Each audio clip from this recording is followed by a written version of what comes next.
Safe to say it was the Donald Trump show tonight, for better or for worse. At the first Republican debate held in Cleveland, it was, at times, easy to forget that there were 9 other candidates on the stage. We've got our analysts standing by, but let's begin here tonight with the highlights. The polls. In the center of the stage tonight, businessman Donald Trump. Right from the jump tonight, Donald Trump made waves.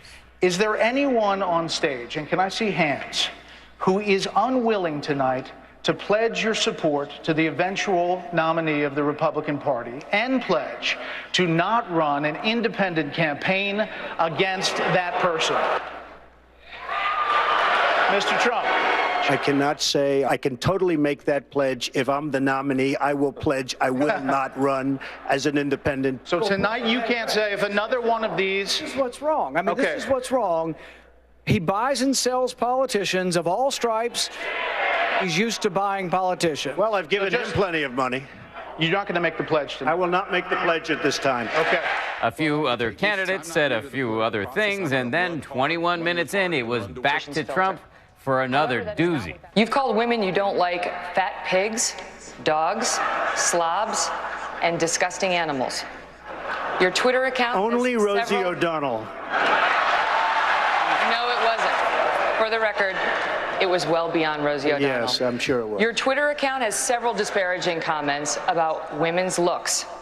I think the big problem this country has is being politically correct. Moments later, Rosie herself weighed in on Twitter, quote, "Try explaining that to your kids." The testiest moment of the night didn't involve Trump, but instead New Jersey Governor Chris Christie and Kentucky Senator Rand Paul. It was over the NSA's bulk data collection, which Christie supports and Paul does not. I want to collect more records from terrorists, but less records from innocent Americans. When you're sitting in a subcommittee just blowing hot air about this, you can say things like that. You fundamentally misunderstand the Bill of Rights. I don't trust President Obama with our records. I know you gave him a big hug, and if you want to give him a big hug again, go right ahead. Go ahead, Governor. And you know, Senator Paul, the hugs that I remember are the hugs that I gave to the families who lost their people on September 11th. To be sure, there was plenty of Hillary Clinton bashing tonight. If Hillary is the candidate, which I doubt, that would be a dream come true. If I'm our nominee, how is Hillary Clinton going to lecture me about living paycheck to paycheck? Everywhere in the world that Hillary Clinton touched is more messed up today than before she and the We have many questions to come. Here in the same arena in Cleveland, where the Republican Party will hold its national convention next year. But perhaps the most bizarre riff on Hillary came from the Donald, who talked about why he contributed to her in the past. With Hillary Clinton, I said, be at my wedding, and she came to my wedding. You know why? She had no choice. It was a bit of a tough night at times for Jeb Bush. The former governor of Florida seemed to struggle on issues such as immigration, education, and once again, the Iraq War. But he did stay above the fray when offered a chance to attack Trump. You called Mr. Trump a clown, a buffoon, something else that cannot be repeated on television. None of which is true. Is it true? No, it's not true. But I have said that Mr. Trump's language is divisive. I want to win. I want one of these people here, or the ones at 5 o'clock, to be the next president of the United States.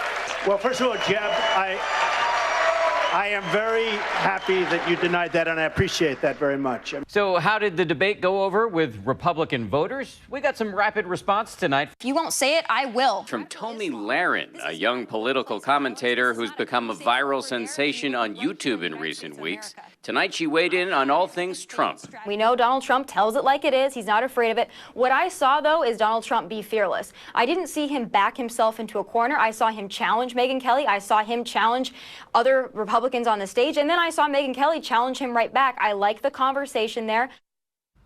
And ABC's Tom Llamas was right there in Cleveland tonight for all the drama. Tom, what are you seeing there? Dan, good evening from the post-debate spin room where candidates are answering even more questions. The big buzz, obviously, that Donald Trump is not afraid to run without the Republican Party, refusing to take a pledge that he will not run as an independent. The other big buzz, some candidates actually breaking through. Besides Donald Trump, Dr. Ben Carson, the second most talked about candidate on social media. And speaking of social media, Hillary Clinton had something to say. Jon Stewart, missing you already. #GOP debate. Dan, back to you. Tom Llamas on the ground in Cleveland tonight. Thank you. We want to turn now to our colleague Matt Dowd, ABC News political analyst, and also BuzzFeed's Washington, D.C. bureau chief John Stanton. Gentlemen, thanks for being here. Let me start with you. Did Donald Trump help or hurt himself tonight? I think Donald Trump had momentum coming into tonight, but I think over the course of the 2 hours, I think it wore sort of thin over this. And I think any momentum, in my view, that he had coming in is stopped by tonight. I think he made a few errors in the course of tonight, some of the engagement that he had with some of the moderators. But I think what he did, he'll still be ahead coming out, but I think any momentum is now stalled because of his shtick. Kind of got a little old over 2 hours. So, John, you work at BuzzFeed. I've got to ask you, do you have a sense of what is popping tonight, what's going viral, if anything? I think there are a couple of things. I think one, the eye roll from Rand Paul was kind of amazing in his fight with Governor Christie. I think the Donald Trump sort of the shruggy emoticon moment there was pretty good because they both sort of sum up, I think, their debate performances, frankly. But I think coming out of today, Carly Fiorina, who did very, very well in the afternoon debate, and the Ohio Governor Kasich, he did very, very well tonight. And I think they're going to have momentum, and that could change the dynamic a little bit for Trump. Why are people so excited about Carly? Carly Fiorina will be in the next debate. I think she has enough momentum from her earlier debate. By all accounts, she won it overwhelmingly. And I think there was enough people at this debate that sort of faded from it that she's going to jump into that next debate in September. So get ready for Carly Fiorina. And I agree. I think if there was a winner tonight, it was John Kasich, the governor of Ohio. I think he came across as the adult in the room. His answers, they flowed well. There was a seam to him. And I actually think he had the line of the night tonight, which is, God loves me unconditionally, therefore, in the answer to the question about gay marriage and his daughters, therefore, I'm going to love my friends and my family unconditionally. Okay, before we go, got to ask you about Jeb Bush. I think he didn't do a lot to ultimately distinguish himself, which is kind of, I think, what he needed to do to get some kind of momentum. I'll take it a step further. I think Jeb Bush is no longer the inevitable candidate that everybody thought he was. I think of anybody on that stage tonight that didn't do what they were supposed to do at all, it was Jeb Bush. He's going to need every dollar of his $100 million in this course of this race because he just lost any veneer of inevitability coming out of here. Matt Dowd, John Stanton, thank you both. Appreciate it.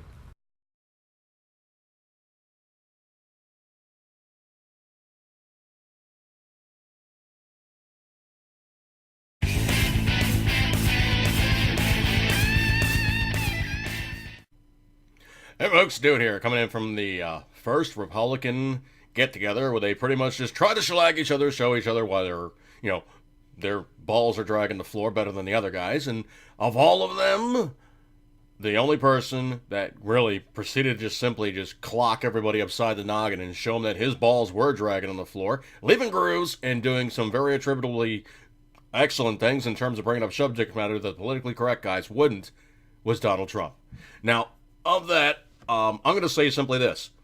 The only thing I think could possibly come out of the water, and, from the left side, whatever, right side, from the ethers, from, someplace in just, la-la land, the only thing I think that's possibly could screw us is that Donald Trump is a plant. He's saying all the politically incorrect things. He's trying to attribute as much gravitas to say that, I am the other guy, even though he really, truly doesn't intend to follow through on those things as a very staunch conservative or a very, very staunch fix-it type of guy once he gets to Washington and not be corrupted by the process.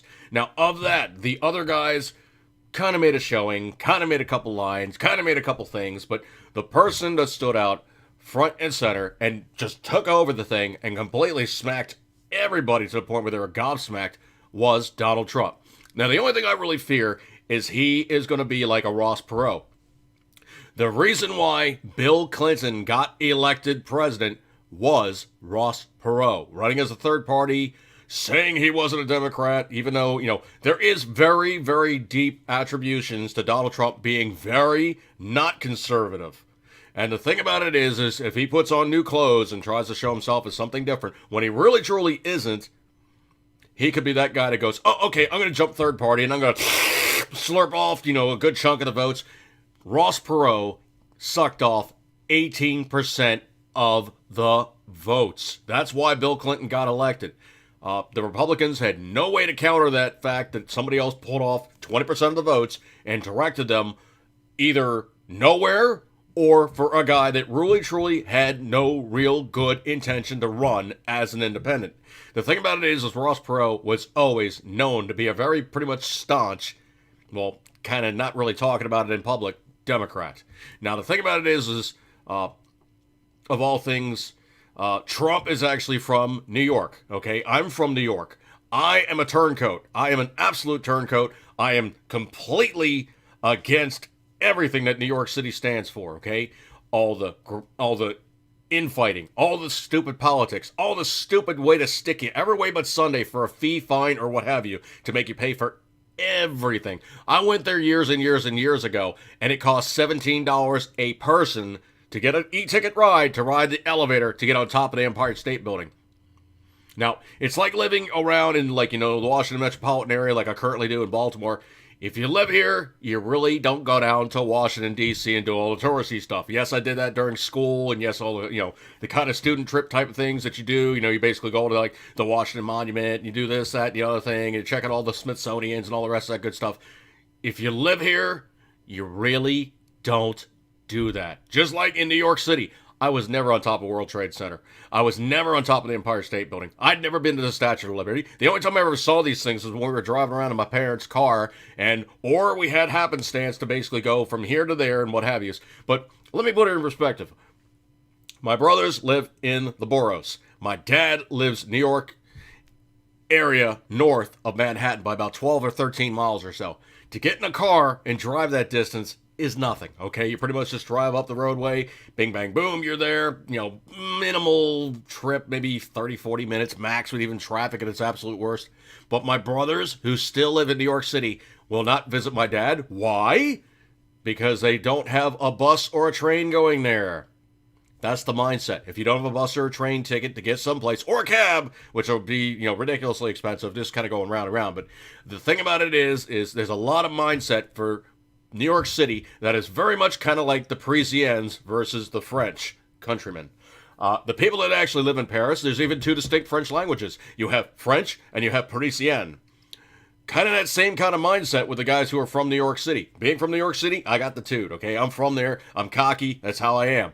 But the thing about it is those people who are from New York City do not realize just how much more of New York State there actually is. New York State is big. It's not a small state. It's like right at par, if not slightly smaller, or close to Pennsylvania. Very close in terms of size. It is not a small state. It goes up to Canada. It goes along a pretty good chunk of that little edge that takes you up towards New England. There's a lot of New York that is not New York City. And put it in perspective, pretty much, this would be the state of New York, okay? This would be New York City. And that's being generous. That's like Long Island. That's like Staten Island. That's like all the boroughs and everything else would literally be about that. That's New York State versus New York City, okay? Those people who don't live in New York State resent a lot of stuff that New York City does do. Now, going back to Donald Trump, I'm trying to go not too terribly round and circuitous here, but he has a particular mindset that he's portraying right now. He has a particular persona he's portraying right now. Now, whether he amped it up and he tried to make him look like something more than what he was previously, that remains to be seen. But I, in my heart of hearts, hope he is not doing a Ross Perot. It doesn't go third party and slurp off, like 20% of the votes to try to get, Hillary or somebody of her like in. That's the only thing I fear. Now, if he stays staunch, if he stays Republican, if he stays that front runner that pretty much nobody else can counter, even though I really truly like Ted Cruz and I really, really like Rand Paul, both of those guys would be awesome in his cabinet. Ben Carson, good guy, not so much. There's a lot of things that Ben Carson is just too much of a nice guy to follow through and actually do credibly. Yes, scary smart guy. If he was in that cabinet, he'd be able to do some amazing stuff on the medical side of things because he's been there and done that. As a politician, you need somebody who has been on both sides of the equation, and you might need somebody who is a maverick like, Donald Trump. Why? Because he's had to play the game to make stuff happen. He knows what it is to throw. He's even been honest about it. He's like, I spent money on Democrats and Republicans trying to get stuff done. It's the only way to get the influence is you have to give these guys money. That needs to change. Hopefully, if he's in office, he does make a change. Now, he also made a point about, this new tax thing he's talking about. He said, what was it, 1, 5, 10, 15% or something along those lines, where pretty much if you make under $30,000, you pay 1%. If you make $30,000 to $100,000, you pay 5%. If you pay $100,000 to $1 million, you pay 10%. If you pay yourself, or you make in excess of $1 million, you pay 15% of your yearly income. So 1, 5, 10, 15. Not hard. That's even easier than the Herman Cain's 9999. Whatever the heck that meant. But the thing about it is that is a graduating scale. It's a whole hell of a lot more fair than what the current tax rate is. And like he said, you literally can do the thing on a postcard, mail it in, bang, bang, boom. That's your tax return. We could probably get rid of the IRS with how much money they cost, the confiscatory stuff that they do, all the stupid gamesmanship they do, them being a political arm of the Democrat Party, or either party. I'm a registered Democrat for a reason in Maryland, so I can jack with the system, but I truly am a libertarian. I'm going to break up with this one, folks. Donald Trump might be the guy, but he might not be the guy. See you guys.